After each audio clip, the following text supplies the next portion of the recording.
came to Islamic Center of Hawthorne, I think last month, before the Corona stuff happened. And you might have met him there. But anyways, alhamdulillah, is our dear respected Sheikh. He graduated from Al-Azhar University, one of the most prestigious Islamic universities in the world, if you don't know Al-Azhar already. And also, Sheikh Hamdi and Sheikh Uthman also are graduates from Al-Azhar University. And also, Sheikh Suhail has a background in that as well. And also, he's a social worker. Worked in the, I think, LA USD. Is that correct, Sheikh Suhail? As a Correct, amongst yes. Alhamdulillah. And also, he is a chaplain for California State University, Northridge, and University of California, Los Angeles, UCLA. Also, he is currently the resident scholar at Islamic Society of West Valley, and also the director of Khalil Center. Khalil Center is a mental health center, and is backed with counselors who are knowledgeable in Islam. So you got religious people doing, mashallah, great work. Alhamdulillah. So without any further ado, alhamdulillah, Sheikh Suhail. بسم الله الرحمن الرحيم الحمد لله رب العالمين والصلاة والسلام على رسول الله وعلى آله وصحبه أجمعين. Assalamu alaikum, everybody. MashaAllah, nice to be with you all. Even though I can't see you and I can't hear you, you know, that's by the way, that's like the jinn, man. You know, they can see what we're doing and hear what we're doing, but we can't see them. So I feel like that, but alhamdulillah. Nice to be with you all. Sheikh Hamdi asked me to talk to you today about some matters that are, you know, related to what we're going through with the pandemic and our psychological state, our spiritual state. There's different people are surviving.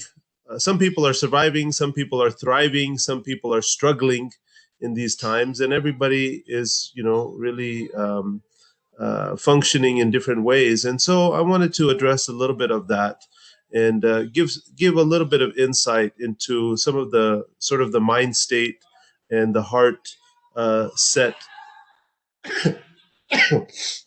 Alhamdulillah. You know, the mind state and the heart state of, you know, the state of being of a heart that we should be holding on to in these very difficult days.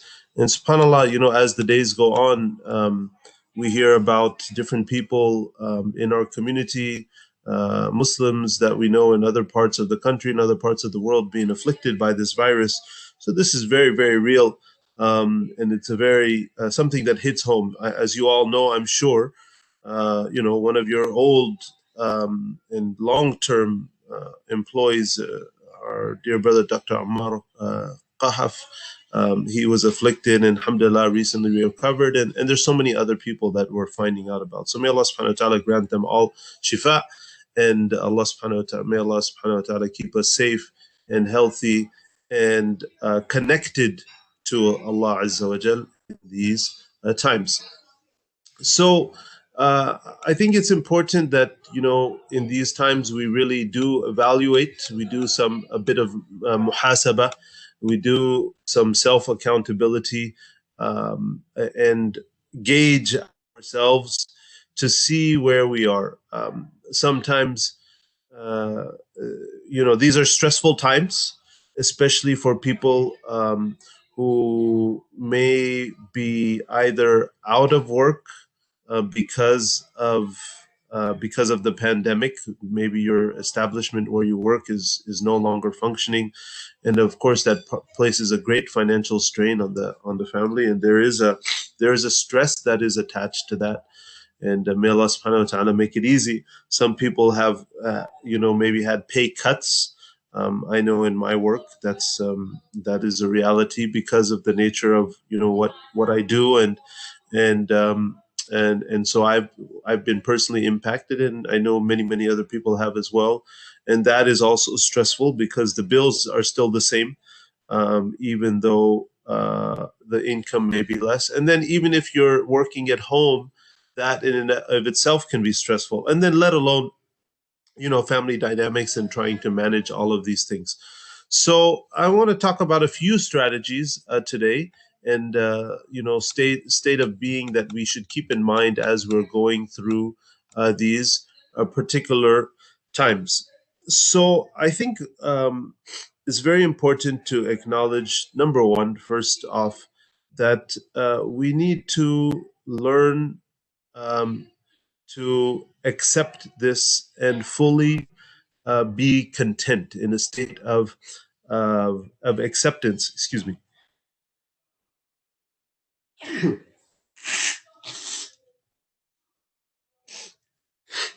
Got some allergies today being outside, and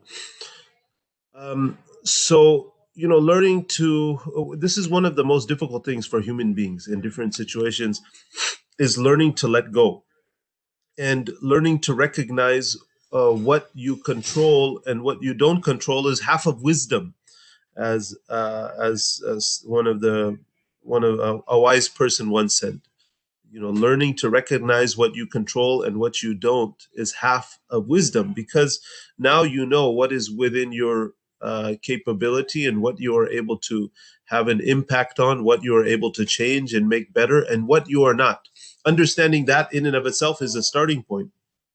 And um, then we talk about, alongside that, within the realm of what we do control, when we understand that, then we that helps us in the balance, the very, very important balance, as Imam al-Ghazali, Abu Hamid al-Ghazali, rahimahullah ta'ala, the great scholar, Sahib Ihya Ulum al-Din, the great work, the revival of the sciences. Um, he talked about uh, our psychological, our spiritual health as the balance, the perfect balance between these concepts of fear and hope, and the way these are connected to um, you know this issue of what do we control, understanding that, and understanding what we don't control, is that when you have exhausted what you control, we have the ability to perform well at our work. If we want to apply ourselves, we have the ability to be a source of benefit to our family, to help around the house, for to spend time with our children. These are things that we have control of. We have the ability to control being connected to other people, picking up the phone, sending a text, checking in on our friends, and so on. We have the ability to control those things. Now, once you have exhausted what is within your control, meaning you've worked to your utmost, striving, trying to do your best, trying to engage on all platforms, then there is a freedom that comes from resigning ourselves to Allah subhanahu wa ta'ala's plan and having hope in Him. In other words, I did everything that's in my hands. After that, I put it in Allah subhanahu wa ta'ala's hands. And I have hope and a trust in Him that He is going to give me the best result in my life as it relates to the different aspects of my life. Excuse me.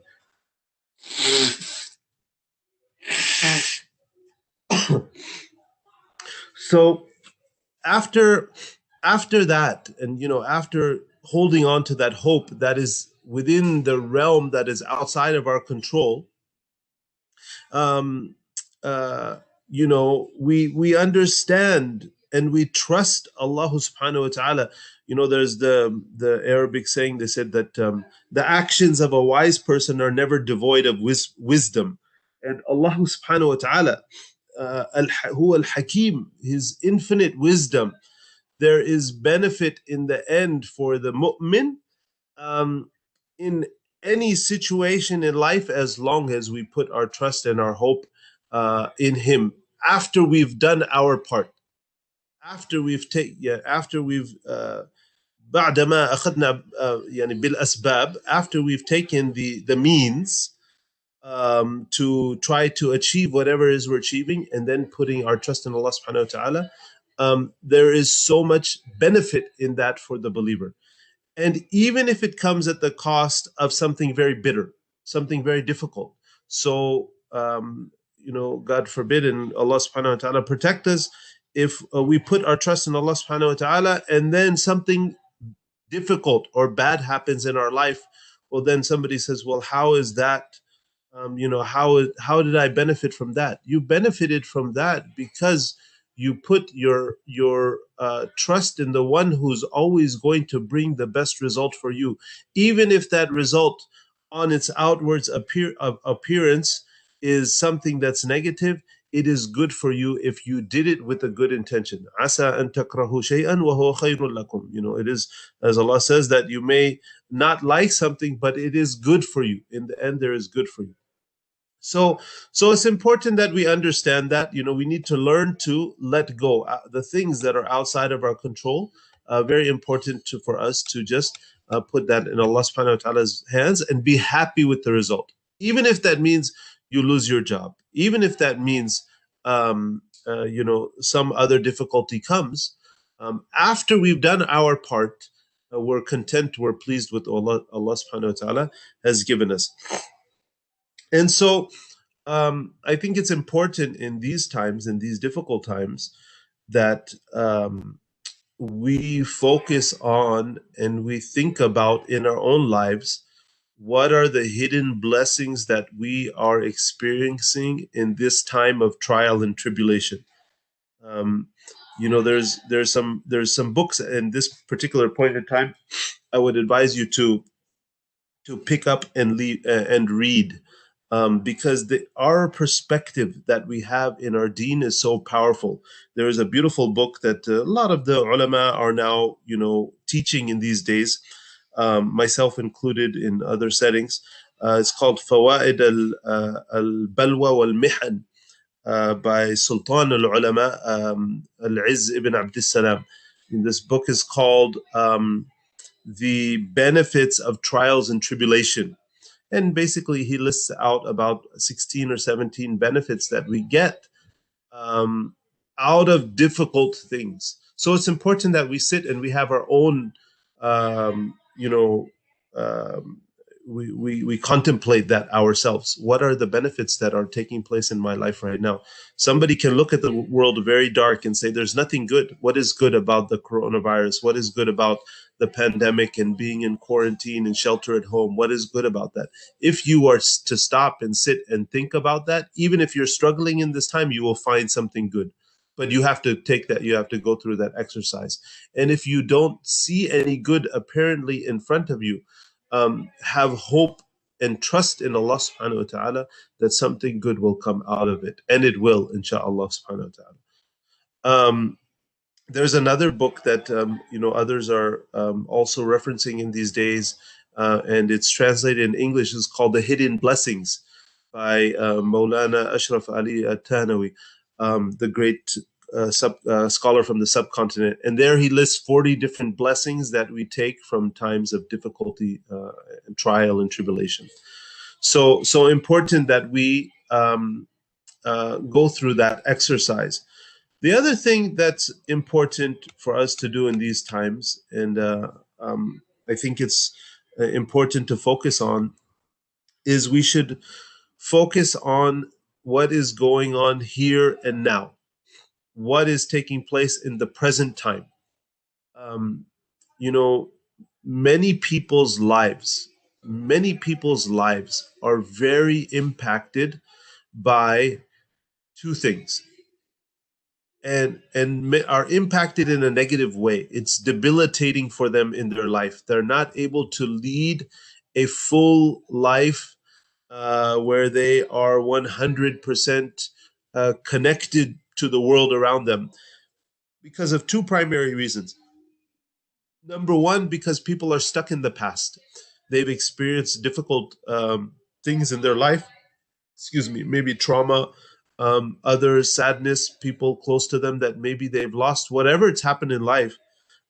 They've struggled with that, and that has brought about a sadness and maybe even a depression. And the other thing that other people struggle with is what's going to come in the future. They're worried, they're anxious, they're fearful about what the future holds, right? And these are days in which we see a lot of that amongst people. There is tremendous amount of uncertainty, and you know the world is always uncertain. There's always, we don't know what's going to happen tomorrow, but now it's even more so, right? When are things going to go back to normal? When can I open my store again? When can I go back to the office? When can I go and get a job because I'm not working now? There's a lot of uncertainties now.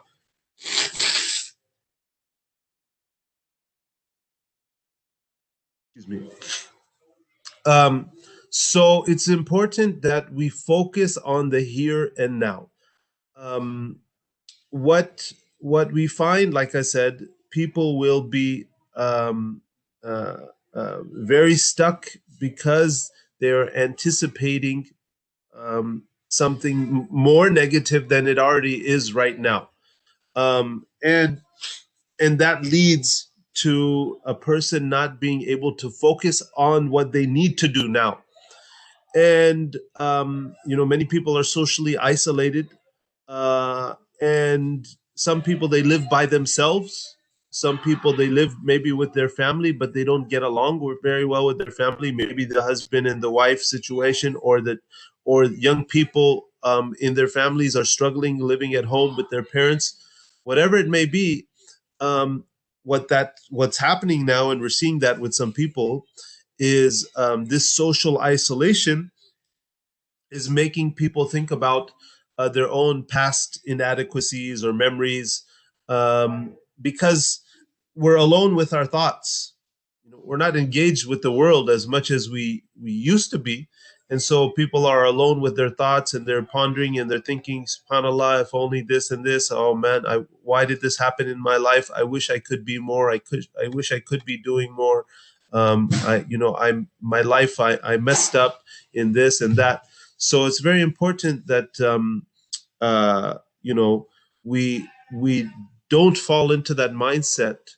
We don't fall into the mindset where we're too worried about the future and we're too sad about what happened in the past, because those take you away from the present.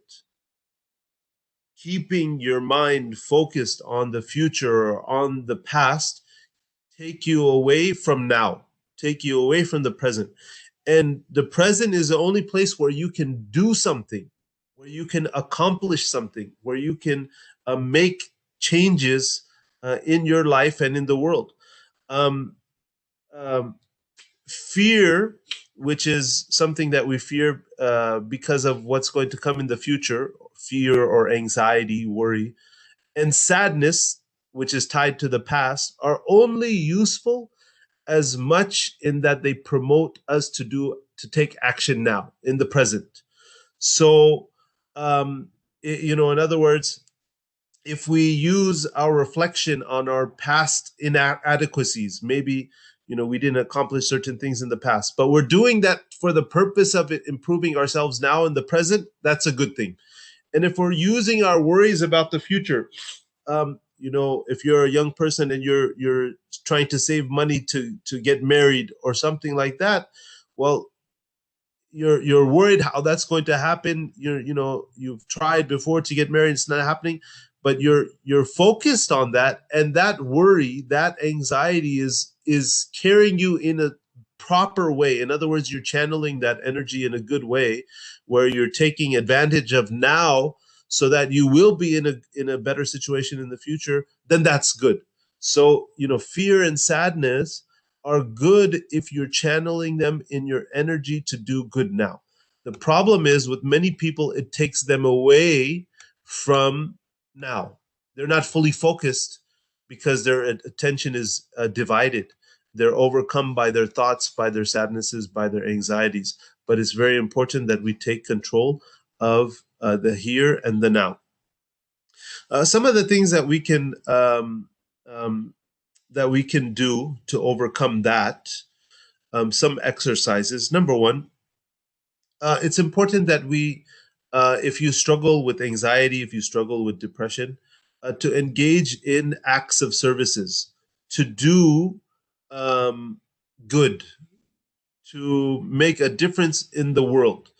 And the reason that can be beneficial is for somebody who's struggling with those one of those two mindsets that I mentioned, is because it is allowing you to put the focus on somewhere else, on somebody else's condition who doesn't have something in this life, and you're there trying to help them, and you're not focused on yourself. You take the attention off of yourself. So serve your spouse or your relatives.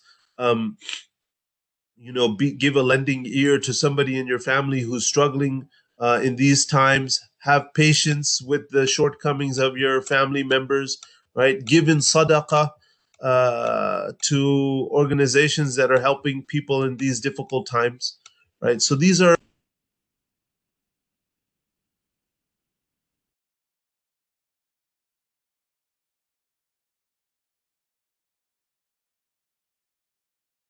in other words, what you don't have control with, put it in Allah subhanahu wa ta'ala's hands. And then secondly, being able to, as we said, um, being able to be in the present, in the here and now, and make the most of it. Those are two important mindsets that we should keep. There are some other points that I can go through, but I think for I think I went about 15 or 20 minutes. I think that suffices. Um, the one other thing I would say, a general tip that I think is important in these times. Some people are before we go to some questions and answers. Some people are overly consumed with um, the pandemic, and overly consuming of information, news media, looking at the numbers. Um, I'm curious what is going on. What is taking place? Where are there improvements being made? What is the situation? Uh, but I try to do it with a certain balance. I check the news in the morning, and really that's about it. And then I'll check the news the next morning, and but I don't check it multiple times a day, because there's nothing changes. It's a regurgitation of the news, and finding any small slight angle to anything. The Prophet sallallahu alaihi wasallam, he told us to say, Allahumma inni as'aluka, Allahumma inni a'udhu bika min ilmin la yanfa', right? Allahumma inni a'udhu bika min ilmin la yanfa'. Oh Allah, I seek refuge in you from knowledge that doesn't benefit. And you know, the news. I mean, if any of you, I was told there was a, uh, a news media session yesterday, White House briefing, and it went for 2 hours or 2.5 hours or something like that. And I mean, if you already know what the man at up top is about, and you already know there's no good information that's going to come from that, just because it's on CNN or MSNBC or whatever it is, why do we have to be engaged with that? Why do we have to feed what they are feeding us? Feed yourself what is going to benefit yourself, right? Spend this time, spend these days ingesting information that is beneficial, not the nitty gritty, every single aspect of the pandemic, and every angle. It doesn't take us anywhere. It doesn't increase us in our ability to function in a more functional way. In fact, it's just a distraction when we have the great opportunity to take this extra time that we have in these days, study some Quran. If you wanted to learn Arabic, subhanallah, the student encouraging students, from now until when school is going to start again, there is a gap of about 4 to 5 months. Most students who high school and college students right now, their schedules are very lax, are very relaxed. There's not much work being required. You have 4 or 5 months ahead of you, engage in something that is going to be beneficial. Learn something, study something, study the Quran, learn to read Arab, learn the Arabic language. Read the seerah of our beloved Prophet ﷺ. Engage in knowledge that is beneficial, but don't overconsume the media, the news. I'll stop there, and we'll open up for questions. And inshallah, hopefully, we can have a beneficial discussion. Inshallah, ta'ala. Jazakallah Sheikh. Jazakallah khair, Sheikh. So if you have any questions, you can type them in the chat. Raise your hand, and inshallah, either I can unmute you or Sama can unmute you so you can ask your question. Please keep your questions brief, short, because we want to get as many questions as we can in this short amount of time. So if anybody wants to raise their hand or to chat some. While we wait for people to ask any questions, I have a question actually, Sheikh. You mentioned things that practical ways to alleviate or prevent yourself from sadness from what happens in the past. The practical ways that you mentioned was to do something good. What about sleep and good diet, good food? Yeah, of course, absolutely. Absolutely. Those are always important elements to our health. We as human beings we have the different components that we're made of. And the references, these references are there in the Quran, the ruh, the jasad, al-aql. Our Prophet ﷺ, he told us, إن لربك عليك حقا إن لبدنك عليك حقا إلى آخر الحديث. You know that your Allah subhanahu wa ta'ala, your Lord has a right over you, your body has a right over you, your spouse has a right for you. فَأَعْطِ كُلِّ ذِي حَقٍّ حَقَّهُ. So give everybody that has a right of you, give them their right. And so the different aspects of who we are as human beings, we have to be well balanced. We have to be well rounded. We should be taking care of our spiritual obligations with Allah subhanahu wa ta'ala. And then we have to take care of our physical self. And part of taking care of our physical self is eating well, sleeping well.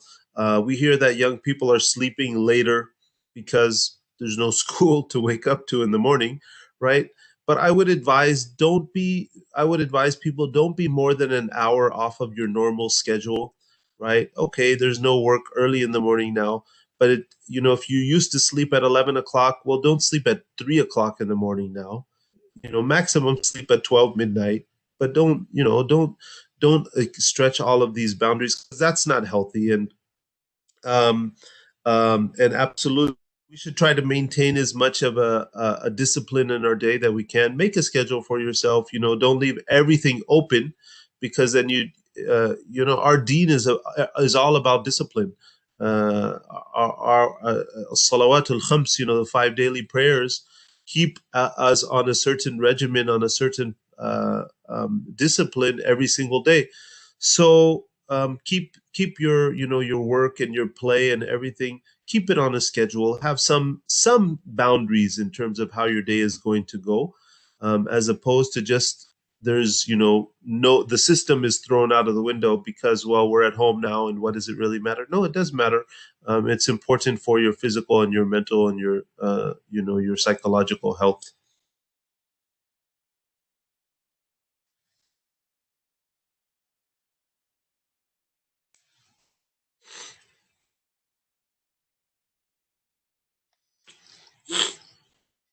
We have Dr. Muhammad Najjar. He raised his hand. Go ahead, Dr. Muhammad, unmute and ask your question. Assalamu alaikum, ya Sheikh.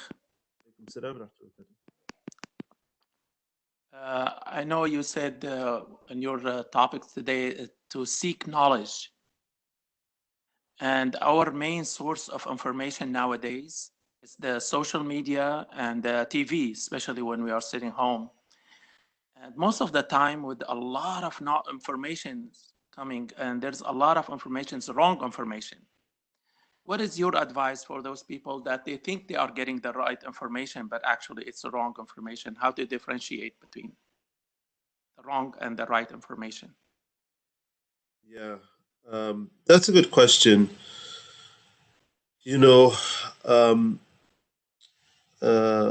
We have so many different channels, streams, you know, um, that of information that come to us, right? We have our WhatsApp, you have email, you have your all 50 million different TV channels and so many different news channels. And then if on your iPhone or your Android, you have all of your news feed and all of the articles that come in and so on and so forth. So yeah, it can be overwhelming. Um, I I would say one thing that's really important is that uh, information that comes from bodies, from organizations that are reputable, from institutions that are reputable, is always going to be a more valuable source and reliable source than individuals, right? Everybody is a mufti now in the deen. Everybody has, is a news anchor now in terms of understanding, the world and the world events and having their take, and everybody can put out their opinion to everybody, to the whole world, because on every single platform, all of the different social media platforms, you can make videos, and the whole world can see it in a matter of moments.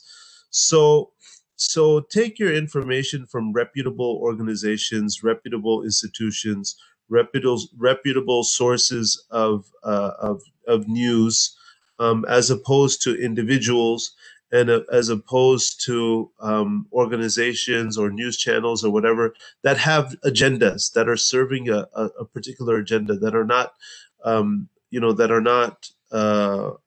solely focused on conveying what is going on, but they're focused on pushing some political agenda or some corporate agenda or something like that. So I understand. I mean, well, you say, well, what does that mean? What am I supposed to do with that? How do I? Um, I think talking with people around you and finding out what those sources are is important. But it's known that certain news channels, for example, push a certain agenda, and we should be aware of that. I mean, I'll be a little more explicit here, right? I don't watch much TV. I don't watch TV at all. I watch, I read the news, and I look at the news on my phone, and I follow the news as such. But if I was to watch TV, I would never look at Fox News, right? Because there's a certain spin but at the same time, on the other end of the spectrum, to be very honest, the liberal news media outlets, they also have certain agendas too, even though they may be anti-Trump or whatever it is, but they still have certain angles that they are taking. So it's important to try to stay balanced and to investigate your own self. If there is a matter that is controversial, to look at two different angles at it, to look at the two different takes on it, or the multiple understandings of it. So that does take some work if one is really um, concerned about seeking the truth. And the same thing is to be said about our deen. As it relates to Ramadan coming up, and the different fatwa are coming out in terms of how Ramadan should be carried out. What can we do, what can we not do, what can we do virtually, what can we not do virtually. Alhamdulillah, you have a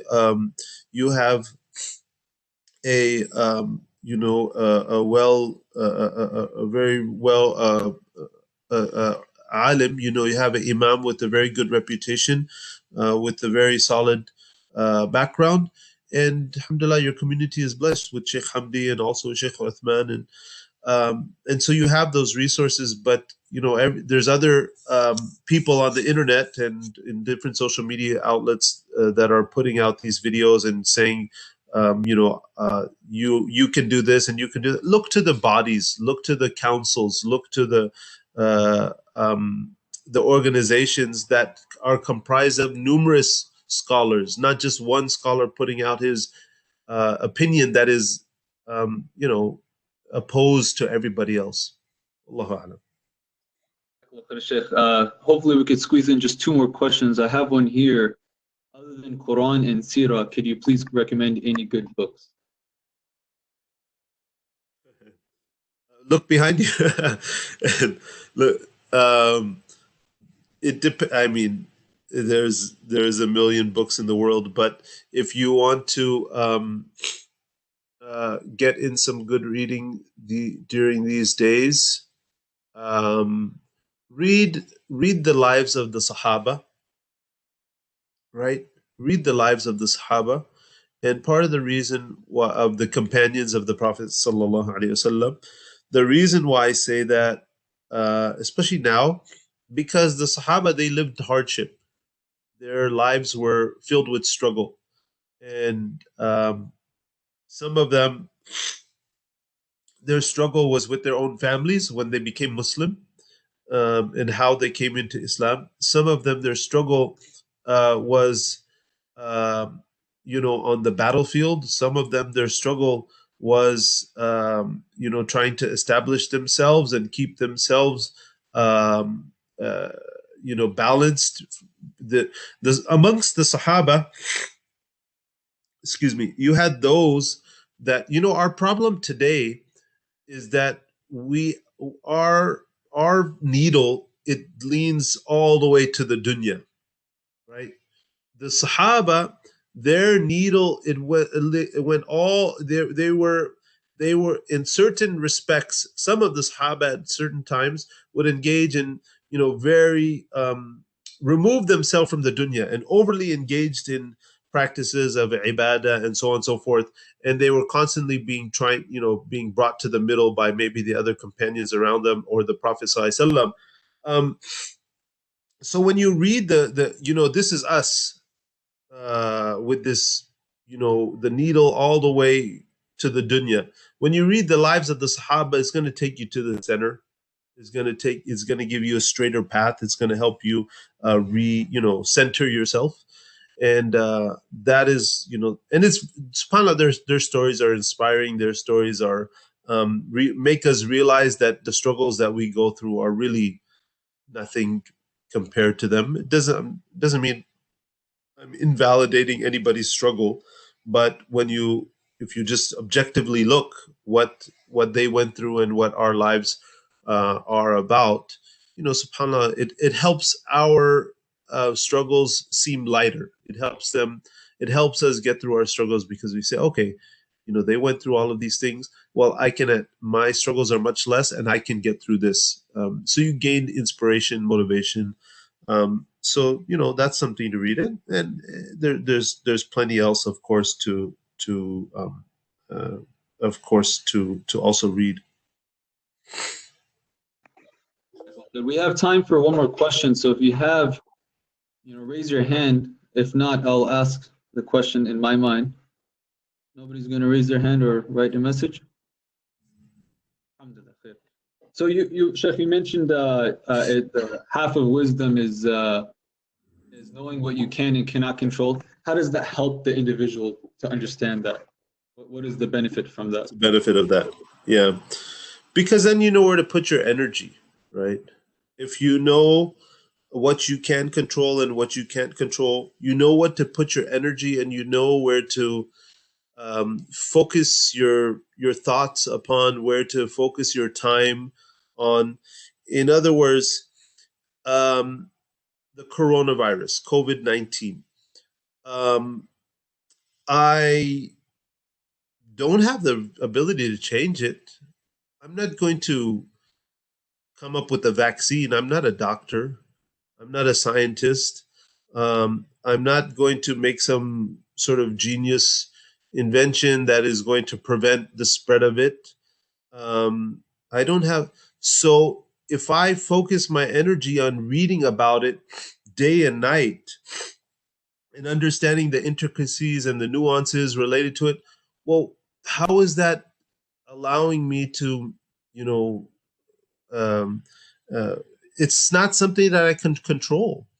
So focus your energy on things that you can control. I can control whether or not I am making myself a better person. Whether or not, well, now I have a little bit more time. I could be reading a little bit more Quran. I could be studying information, knowledge that is beneficial to me. I could be increasing in my worship because I have more time now, praying my sunnah prayers and so forth. Those are things that I have control over, and those are things that are going to make my life a better life, right? So, understanding what you control and focusing your energy there, and not focusing your energy on things that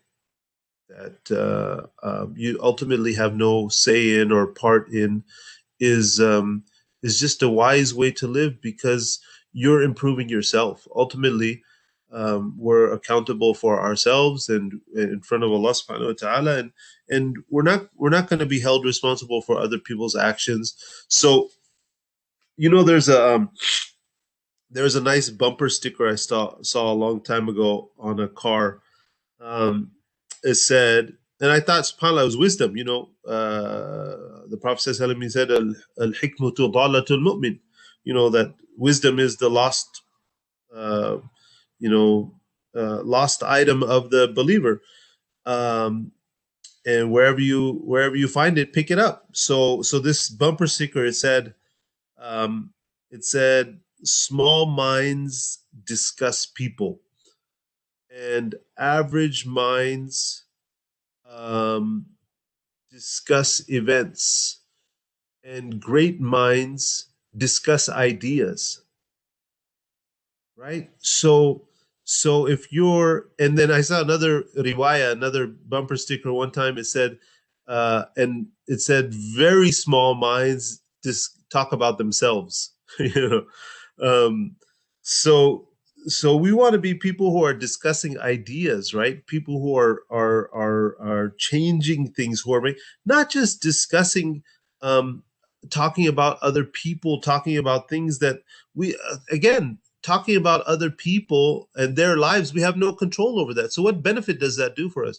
Talking about events that have passed, well, okay, you discuss and you debrief, but then after that, why does that consume your whole life? But to talk about the future, to talk about ideas, to talk about making your life better, well, that's where you have control. And then for you to focus your energy there, you're going to get something out of that. Jazakallah khair. Thank you. I think we have exhausted our time. Suhail, may Allah accept from you, Sheikh. And Dr. Jodat, if you have any announcements, can you unmute your mic and make your announcements? If not, we can move with Sheikh Hamdi to make a last closing comment. Yes, Assalamu alaikum wa rahmatullahi wa barakatuh. Jazakallah khair, Sheikh Suhail, for this great topic. We really appreciate your time. The announcement that I have is for this coming Thursday. Is the tafsir class for Sheikh Hamdi will be at 6:30, inshallah, for everybody. So the tafsir class will be at 6:30. And then, as usual, we're going to have the Q&A session with Sheikh Hamdi at 8:45 on Thursday. And then this coming Sunday is going to be the food giveaway, as we did 2 weeks ago for those people in need. And this time it's going to be with Mercy organization. So the flyer, inshallah, we're going to send you a pamphlet. So if you know somebody who's in need of supplies, especially food, inshallah, it's going to be this coming Sunday, inshallah ta'ala. At the same thing, it's going to be at the Islamic Center of Hawthorne. It's a drive-through, so people just come in, pick up their stuff, and leave. And it's going to be at 2:30 as last time. So it's this coming Sunday, April 19th, at 2:30 with Mercy. It's a collaboration between Mercy USA and the Islamic Center of Hawthorne. Jazakumullah khair. And that's it for me. Thank you, Dr. Jodat. Sheikh Hamdi, would you like to make a closing comment?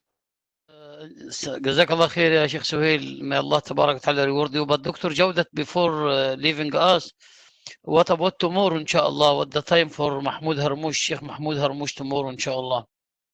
8:45. 8:45, inshallah. Because be sure, inshallah, tomorrow 8:45, Thursday, inshallah. Tafsir 6:30 till 7:10. 7:10, inshallah. Sheikh Uthman will be with Adhkar, inshallah, because inshallah we plan to fast Thursday. So inshallah, then inshallah, after iftar, when you enjoy iftar, inshallah, then 8:45 we'll have a session of question and answer, inshallah, bi'idhnillah. Jazakallah khair, ya Sheikh Suhail. والله يعني we always benefit when someone alhamdulillah يعني other than Sheikh Hamdi and the cover area I cannot cover it because I cannot cover all these areas. جزاك الله خير الشيخ الدكتور محمد النجار for the question. His Dr. Muhammad Najjar, he asked a question, which is good question, about if the media now and all the sources of information, that's many sources, and we do not know what is the good, what's bad. But anyway, wallahi, you know, this revolution in knowledge now, and you can find this the knowledge in public, even if it is not good enough, all of يعني not good as we need, but subhanallah, the public information, it is safe than the hidden one. If always if someone he said something wrong in public, somebody else, we do not know who, but somebody else will correct him, will make a comment and so, and a review, and they say this wrong, this so. If you are going to buy any stuff from any store, you look to the reviews. Well, some people they say that's a 5-star, 3-star, 1-star. Why? Because that's the public. It's the problem, the main problem, that some people they take all of their knowledge from hidden source. So all of a sudden we'll find some people misguided. Because for example, if we are here now 52, 55 people listening and talking, what about if Sheikh Hamdi said something wrong now, or Sheikh Suhail, or anyone, or anyone he asked a question يعني in the wrong way, somebody will correct him, but the problem, if someone he said that I have my own hidden source of knowledge, we do not know the hidden source, how we can correct it, how we can get it. So that's why some group of people, they they went away from the community and they have their own source of knowledge. Then all of a sudden we found them away from the way of the people of Sunnah, and we find. I mean, that's happened before in many cases. So anyway, even if this, I know the question how to save your time from the headache and so, and that's a lot of يعني a lot of knowledge we cannot get benefit from it, but also be sure that anything in public, even if it is wrong, someone will correct it, someone will make a comment about it, and will help us to rethink about the original talk. But if something hidden, no one hear it, the scholars they are not able to hear it. So Allahu A'lam how they build or what they put in the minds of many people. They do not know what is right, what is wrong. So inshallah, bi'ithnillah, and save your time, get out from the depression, inshallah. If you have, and I hope that's a Muslim, he should not have this depression, inshallah. He should have little bit, not that much. We can have, but not that much. Because what is the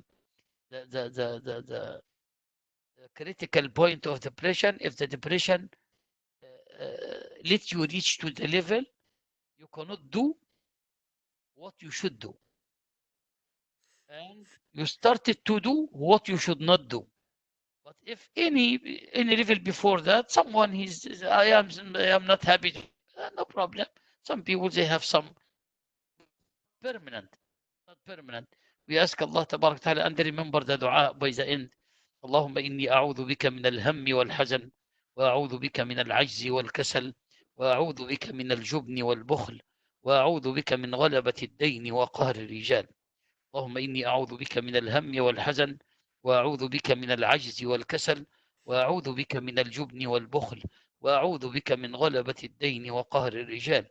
اللهم إني أعوذ بك من الهم والحزن وأعوذ بك من العجز والكسل وأعوذ بك من الجبن والبخل وأعوذ بك من غلبة الدين وقهر الرجال. Allah, this barakah, this gathering is barakah. May Allah Tabarak wa Ta'ala forgive all of us. May Allah Tabarak wa Ta'ala keep this very warm brotherhood, inshallah, between all of us.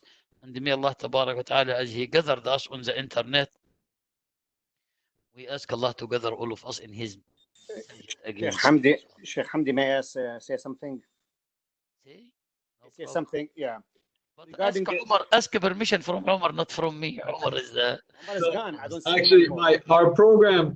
our program ends at 8:45, and we still have to make an adhan. And He is okay.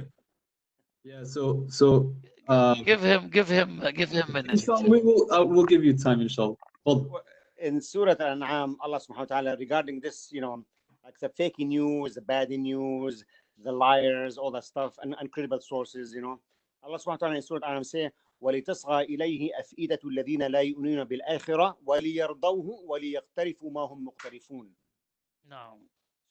So the translation for this in English, there's people who love to hear stuff that pertain to the dunya, not the akhirah, and that fake news, and they amplify that news and they accept it and they make more lies on this, so other people, they mislead other people in the wrong way. Allah mentioned that in Surah Al-An'am. Jazakallah khair, Dr. Jawad. Very much appreciated. I'm not a doctor. Oh, sorry. Okay. His engineer. Okay. Engineer, Muhandis. Okay, Sheikh Well, Hamdi, I hope I translated the proper way, Sheikh Hamdi. But the يعني just little additional information about the verse. You cannot take this verse without reading the verse before, because Allah says in the verse before, Surah Al-An'am, وكذلك جعلنا لكل نبي عدوا شياطين الإنس والجن يوحي بعضهم إلى بعض زخرف القول غرورا ولو شاء ربك ما فعلوه فذرهم وما يفترون ولتصغى إليه أفئدة الذين لا يؤمنون بالآخرة وليرضوه وليقترفوا ما هم مقترفون. الأول, Allah تبارك وتعالى, first of all, Allah mentioned that there is a alliance between the shayateen and also the similar shayateen of human being. So they have unity, they have alliance together to misguide people. So when they whisper and prepare the plan through their brothers from the ends, then other people, they are already have the ability to absorb this wrong information. So the people, they will listen to the shayateen al-ins wal-jinn, then they love to listen to those misguided group, which is alliance between jinn and ins. May Allah tabarak wa ta'ala keep us away from any misguidance, and inshallah strengthen our faith, inshallah. Inshallah, the remaining Umar, that's adhan, inshallah. So inshallah. Omar, inshallah, just a reminder, Sheikh Hamdi, that starting Thursday, inshallah, the Quran recitation halaqa is going to be at 5:45 instead of 6. Jazakumullah khair. Yes. Tomorrow 6, inshallah. Tomorrow 6. In the day of fasting, inshallah, we'll change 15 minutes ahead, because adhan already became earlier. So inshallah, halaqat al-Quran at Fajr, inshallah, after Fajr, will be instead of 6. Tomorrow 6. After tomorrow, Thursday, will be 5:45. Inshallah. جزاكم الله خير. طيب نسمع المؤذن عمر will do adhan, or who will do adhan today? I'm hoping Sheikh Uthman, if he's available, because people love to hear Sheikh Uthman. You guys heard me enough, alhamdulillah. والله you can ask him. Sheikh Uthman, are you here? I want to check now. I am checking, but the Sheikh Uthman is not here. Okay, inshallah. Muhammad Zuhdi is available. يلا محمد زهدي, يلا إن شاء الله. محمد زهدي is good. Jazakallah الله خير يا شيخ سهيل. May Allah reward you for everything. Barakallahu feekum, Sheikh Hamdi. Jazakumullah khair. Our pleasure. Always nice to be with the Hawthorne community is a beloved community in all of LA, and we always look to and look up to Hawthorne, Islamic Center Hawthorne, and the brotherhood and the warmth you can always feel. You come anywhere close to Hawthorne, anything to do with Hawthorne, we always know that there's barakah there. So happy to be. Thank you for inviting me today. Jazakumullah khair. جزاك الله كل خير. Share us in your dua, inshallah. Always do dua for us, and we'll do dua for you, inshallah. Allah bless your community always. آمين يا رب. يلا يا محمد زهدي إن شاء الله. السلام عليكم ورحمة الله وبركاته. الله أكبر، الله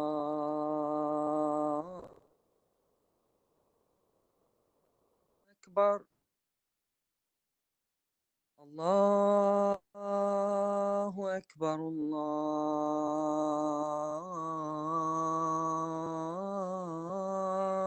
أكبر. أشهد أن لا إله إلا الله، أشهد أن لا إله إلا الله، أشهد أن محمد رسول الله، أشهد أن محمد رسول الله. حي على الصلاة،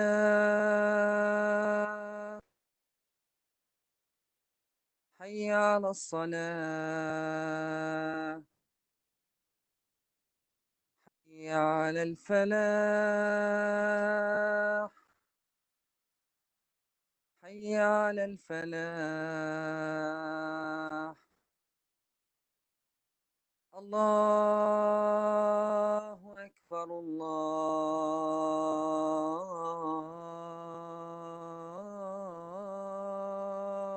أكبر. لا إله إلا الله.